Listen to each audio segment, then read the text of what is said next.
മുട്ടയൊന്നും വേണ്ട, വെറും ചോറ് മാത്രം ചേർത്ത് കൊടുത്തുകൊണ്ട് പൊറോട്ടേനെക്കാട്ടിലും നല്ല ടേസ്റ്റിലും എളുപ്പത്തിലും ഈ ഒരു ഐറ്റം നമുക്ക് ഉണ്ടാക്കിയെടുക്കാം. ബ്രേക്ക്ഫാസ്റ്റ് ആയിട്ടോ ഡിന്നർ ആയിട്ടോ എളുപ്പത്തിൽ തയ്യാറാക്കാൻ പറ്റിയ നല്ലൊരു അടിപൊളി റെസിപ്പിയാണ്. ഇതിൻ്റെ കൂടെ തന്നെ ഇതിൻ്റെ സൂപ്പർ കോമ്പിനേഷൻ ആയിട്ടുള്ള ഒരു കറിയും കൂടി കാണിക്കുന്നുണ്ട്. എല്ലാവരും വീഡിയോ ഒന്ന് ഫുള്ളായിട്ട് കാണണേ. ആദ്യം തന്നെ ഒരു മിക്സിൻ്റെ ജാറിലേക്ക് 1 കപ്പ് ചോറ് ഇട്ട് കൊടുക്കാം. ഇനി അതിൻ്റെ അകത്തേക്ക് നമ്മൾ ചോറ് ഏത് കപ്പിലാണോ അളന്നത് അതേ കപ്പിൽ 1/2 കപ്പ് വെള്ളം കൂടി ഒഴിച്ചു കൊടുക്കാം. ഇനി ഇത് നന്നായിട്ടൊന്ന് അരച്ചെടുക്കാം. ഇതുപോലെ ഒട്ടും തരികളൊന്നും ഇല്ലാണ്ട് നല്ല ഫൈനായിട്ട് അരച്ചെടുത്തിട്ടുണ്ട്. ഇനി ഒരു പാത്രത്തിലേക്ക് ഏത് കപ്പിലാണോ നമ്മൾ ചോറളന്നത് അതേ കപ്പിൽ തന്നെ 2 കപ്പ് മൈദ ഇട്ട് കൊടുക്കാം. മൈദ അല്ലാതെ ഗോതമ്പ് പൊടി വെച്ചിട്ട് ഇത് ചെയ്യാം. മൈദ വെച്ചിട്ട് ചെയ്യുമ്പോൾ നമ്മൾ പൊറോട്ടൻ്റെ എല്ലാം അതേ ടേസ്റ്റിൽ തന്നെ കിട്ടും. ഇനി ഇതിൻ്റെ അകത്തേക്ക് നമ്മൾ അരച്ച് വെച്ചിട്ടുള്ള ചോറിൻ്റെ മിക്സ് ഒഴിച്ചു കൊടുക്കാം. ഇനി ഇതിലേക്ക് ഒരു 1/2 ടീസ്പൂൺ ഉപ്പിട്ട് കൊടുക്കാം. കൂടെ തന്നെ ഒരു 2 ടേബിൾ സ്പൂൺ ഓയിൽ കൂടി ഒഴിച്ചു കൊടുക്കാം. ഏത് ഓയിൽ വേണമെങ്കിലും ഒഴിച്ചു കൊടുക്കാം. ഞാനിവിടെ സൺഫ്ലവർ ഓയിലാണ് ഒഴിച്ചു കൊടുത്തിട്ടുള്ളത്. ഇനി ഇത് കൈവച്ചിട്ട് തന്നെ നന്നായിട്ടൊന്ന് കുഴച്ചെടുക്കാം. ഇതിലിനി കൂടുതൽ വെള്ളത്തിൻ്റെ ആവശ്യമൊന്നുമില്ല. നമ്മൾ ചോറ് അരക്കാൻ ഉപയോഗിച്ചിട്ടുള്ള 1/2 കപ്പ് വെള്ളം മാത്രം മതിയാകും ഇതൊന്ന് കുഴച്ചെടുക്കാൻ വേണ്ടിയിട്ട്. ഇത് വെച്ചിട്ട് കുഴച്ചെടുക്കുമ്പോൾ തന്നെ വെള്ളം അധികം പോലെ തോന്നുന്നുണ്ടെങ്കിൽ കുറച്ചുകൂടി മൈദ ഇട്ട് കൊടുത്താൽ മതിയാവും. ഗോതമ്പ് പൊടി പോലെയല്ല, മൈദ ആയതുകൊണ്ട് ഇത് കുഴച്ചെടുക്കാൻ കുറച്ച് ബുദ്ധിമുട്ടുണ്ടാവും. കയ്യിലെല്ലാം നന്നായിട്ട് ഒട്ടിപ്പിടിക്കും. അതനുസരിച്ചിട്ട് പൊടിയോ അല്ലെങ്കിൽ ഓയിലോ കുറച്ച് ഒഴിച്ചു കൊടുക്കാം. ഇതുപോലെ ഒന്ന് കുഴച്ചെടുത്തതിന് ശേഷം കിച്ചൺ ടോപ്പിലോ അല്ലെങ്കിൽ ഇതുപോലെ ഒരു മാറ്റിലോ വെച്ചിട്ട് ഒന്നുകൂടി നന്നായിട്ട് കുഴച്ചെടുക്കാം. ഈ ഡോ നല്ല സോഫ്റ്റ് ആയിട്ട് വരുന്നവരെ ഇതുപോലെ തന്നെ ചെയ്തു കൊടുക്കാം. കയ്യിൽ ഒട്ടിപ്പിടിക്കുന്നുണ്ടെങ്കിൽ കുറച്ച് ഓയിൽ കൂടി തടവി കൊടുക്കാം. എന്നിട്ട് ഇതുപോലെ നന്നായിട്ടൊന്ന് ചെയ്തെടുക്കാം. എന്നിട്ട് ഒരു 1/2 മണിക്കൂർ നേരം ഇതിങ്ങനെ തന്നെ വെച്ചിരിക്കാം. 1/2 മണിക്കൂറിന് ശേഷം ഇത് ചെറിയ ചെറിയ ഉരുളകളാക്കിയിട്ട് എടുക്കാം. അതിന് വേണ്ടിയിട്ട് ഇതുപോലെ ഒന്ന് നീളത്തിലൊന്ന് ഉരുട്ടി കൊടുക്കുന്നുണ്ട്. ഇങ്ങനെയല്ലെങ്കിൽ നമ്മൾ ചപ്പാത്തിയെല്ലാം ഉരുട്ടിയെടുക്കുന്ന പോലെ ചെറിയ ചെറിയ ഉരുളകളാക്കി എടുത്താലും മതിയാവും. ഇതുപോലെ ചെയ്തെടുത്തു കഴിഞ്ഞാൽ നമുക്ക് പെട്ടെന്ന് ഒരേ വലുപ്പത്തിൽ കട്ട് ചെയ്തിട്ട് എടുക്കാൻ പറ്റും.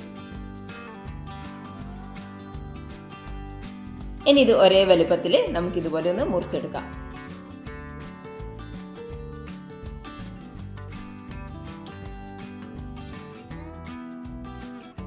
ഒരേ വലുപ്പത്തിൽ മുറിച്ചെടുത്തതിന് ശേഷം ഉരുളകളാക്കിയിട്ട് മാറ്റി വെക്കാം. ചപ്പാത്തിക്ക് വേണ്ടിയിട്ട് ഉരുട്ടിയെടുക്കുന്ന പോലെ തന്നെ ഇതും ഉരുട്ടിയെടുക്കാം. കയ്യിൽ ഒട്ടിപ്പിടിക്കാതിരിക്കാൻ വേണ്ടിയിട്ട് കുറച്ച് എണ്ണ കൂടി കയ്യിൽ തടവി കൊടുക്കാം.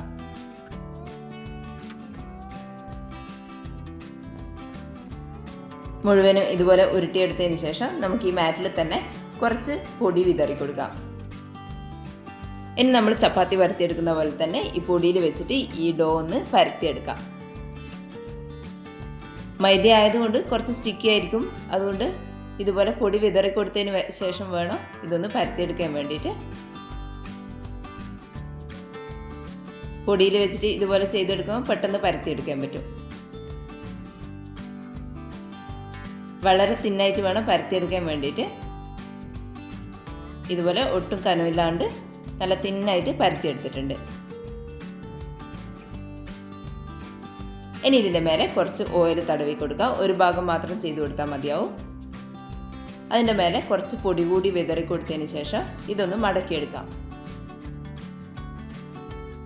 ഇതുപോലെ നേരിട്ട് ചുട്ടെടുത്ത് കഴിഞ്ഞാൽ ഒട്ടും ലെയറായിട്ട് കിട്ടില്ല. അതുകൊണ്ട് കൂടുതൽ ലെയറായിട്ട് കിട്ടാൻ വേണ്ടിയിട്ടാണ് ഇതുപോലെ മടക്കിയെടുക്കുന്നത്. ഓരോ പ്രാവശ്യം മടക്കുന്തോറും നമുക്ക് അതിൻ്റെ മേലെ കുറച്ച് ഓയിലൊന്ന് ബ്രഷ് ചെയ്ത് കൊടുക്കുക. അതിൻ്റെ മേലെ കുറച്ച് മൈദ കൂടി ഇതുപോലെ വിതറി കൊടുക്കുക. എത്രത്തോളം മടക്കിയെടുക്കാൻ പറ്റുമോ അത്രത്തോളം ഇതുപോലെ മടക്കിയെടുക്കാം.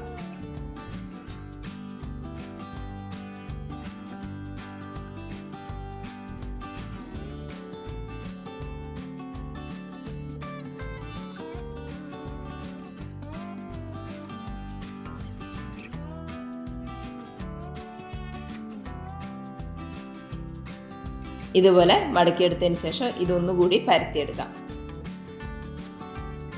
ഇനി നമ്മൾ പരത്തിയെടുക്കുമ്പോൾ ചതുരത്തിൽ തന്നെ പരത്തിയെടുത്താൽ മതിയാവും. ഏത് ഷേപ്പിൽ വേണമെങ്കിലും നമുക്ക് പരത്തിയെടുക്കാം. ഇതുപോലെ ചതുരത്തിൽ മടക്കിയെടുക്കുന്നതുകൊണ്ട് ചതുരത്തിൽ തന്നെ പരത്തിയെടുത്താൽ മതിയാവും. കനം കുറച്ചിട്ട് തന്നെ പരത്തിയെടുക്കാം.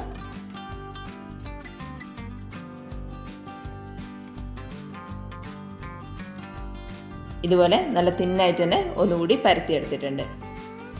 ഇനി ഒരു പാൻ ഒന്ന് ചൂടായിട്ട് വരുമ്പോൾ അതിൻ്റെ മേലെ കുറച്ച് എണ്ണ ഒന്ന് ബ്രഷ് ചെയ്ത് കൊടുക്കാം.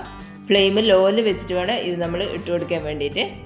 ഇതിനെ ചുട്ടെടുക്കുന്നത് മുഴുവൻ ഈ ലോ ഫ്ലെയിമിൽ തന്നെ വെച്ചിട്ടാണ്. ഫ്ലെയിം ഒട്ടും കൂട്ടി വെക്കാൻ പാടില്ല, അന്നേരം നമുക്ക് ഈ ലെയറായിട്ട് കിട്ടൂല.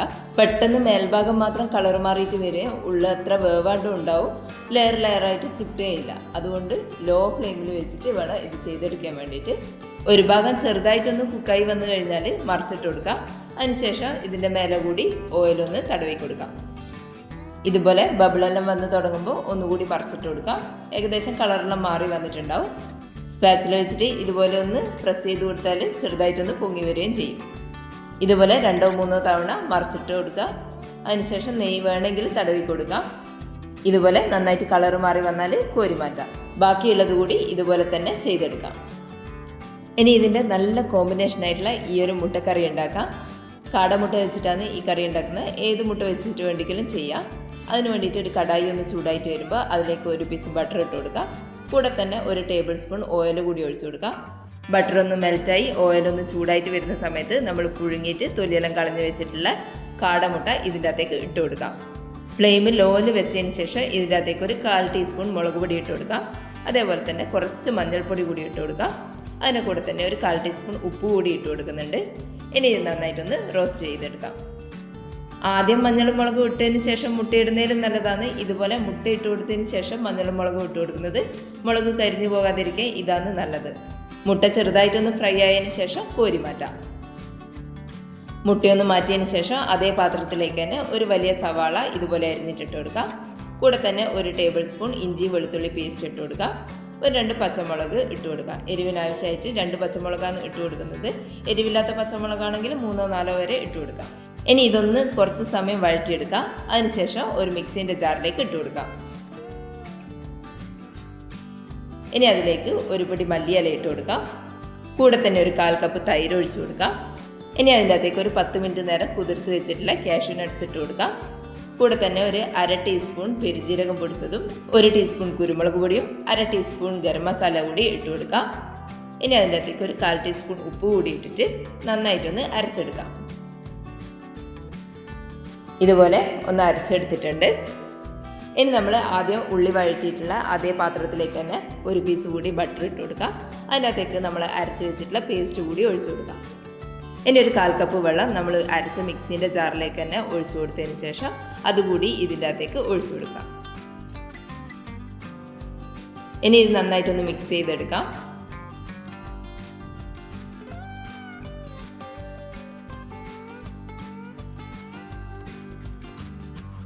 ഇനി ഇതൊന്ന് തിളയ്ക്കാൻ വേണ്ടിയിട്ട് വെക്കാം.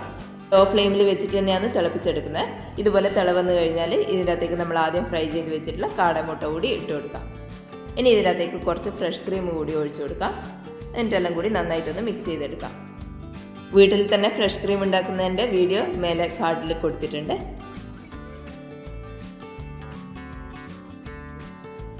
ഇനി ഇതൊന്ന് മിക്സ് ചെയ്തെടുത്തതിന് ശേഷം ഇതിനകത്തേക്ക് കുറച്ച് കസൂരി മേത്തി കൈകൊണ്ടൊന്ന് പൊടിച്ചിട്ട് ഇട്ട് കൊടുക്കാം.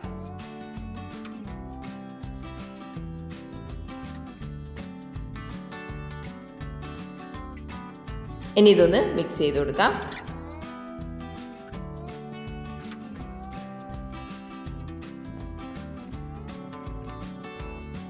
ഇത്രയേ ഉള്ളൂ. ഫ്ലെയിം ഒന്ന് ഓഫ് ചെയ്തതിന് ശേഷം കുറച്ച് മല്ലിയില കൂടി ഇതിൻ്റെ മേലെ ഇട്ട് കൊടുക്കാം. ഇത്രയേ ഉള്ളൂ. നമ്മൾ കറി റെഡി ആയിട്ടുണ്ട്. സിമ്പിളായിട്ട് ഉണ്ടാക്കിയെടുക്കാൻ പറ്റിയ നല്ല ടേസ്റ്റി ആയിട്ടുള്ള കറിയാണ് ഇത്. ചിക്കൻ വെച്ചിട്ട് ചെയ്തെടുക്കാം. അതിൻ്റെ വീഡിയോ കൂടി മേലെ കാർഡിൽ കൊടുക്കുന്നുണ്ട്. ബ്രേക്ക്ഫാസ്റ്റ് ആയിട്ടോ അല്ലെങ്കിൽ ഡിന്നറായിട്ടോ എല്ലാം ഉണ്ടാക്കാൻ പറ്റിയ ഒരു അടിപൊളി കോംബോ ആണ്. കൂടുതൽ ഇൻഗ്രീഡിയൻസ് ഒന്നും വേണ്ട, മുട്ട പോലും വേണ്ട. ഇത്ര സോഫ്റ്റ് ആയിട്ടുള്ള ഒരു റെസിപ്പി ഉണ്ടാക്കിയെടുക്കാൻ വേണ്ടിയിട്ട് ചോറും മൈദയും മാത്രം മതി ഇതൊന്ന് ഉണ്ടാക്കിയെടുക്കാൻ വേണ്ടിയിട്ട്. കുറച്ച് നന്നായിട്ടൊന്ന് പരത്തിയെടുക്കണം. മാവ് നല്ല സോഫ്റ്റ് ആകുന്നവരെ ഒന്ന് കുഴച്ചെടുക്കണം. അത്രയേ ഉള്ളൂ. ഇത് നമുക്ക് ഇതുപോലെ ലെയറായിട്ട് കിട്ടുകയും ചെയ്യും. പൊറോട്ടയെല്ലാം ഉണ്ടാക്കിയെടുക്കുന്നതിനെക്കാട്ടിലും ടേസ്റ്റിലും വേഗത്തിലും നമുക്കിത് ഉണ്ടാക്കിയെടുക്കാം. ഈ കറിയും അതുപോലെ തന്നെയാണ് സിമ്പിളായിട്ട് ഉണ്ടാക്കിയെടുക്കുക. നല്ല കോമ്പിനേഷനുമാണ്. കോഴിമുട്ട വെച്ചിട്ട് ഇതേപോലെ തന്നെ ഈ കറി ചെയ്തെടുക്കാം. ഈ ഒരു കോംബോ എന്തായാലും ഒന്ന് ഉണ്ടാക്കി നോക്കണേ. വീഡിയോ കണ്ടിട്ട് ഇഷ്ടപ്പെട്ടിട്ടുണ്ടെങ്കിൽ ഒന്ന് ലൈക്ക് ചെയ്ത് സബ്സ്ക്രൈബ് ചെയ്യണേ. താങ്ക്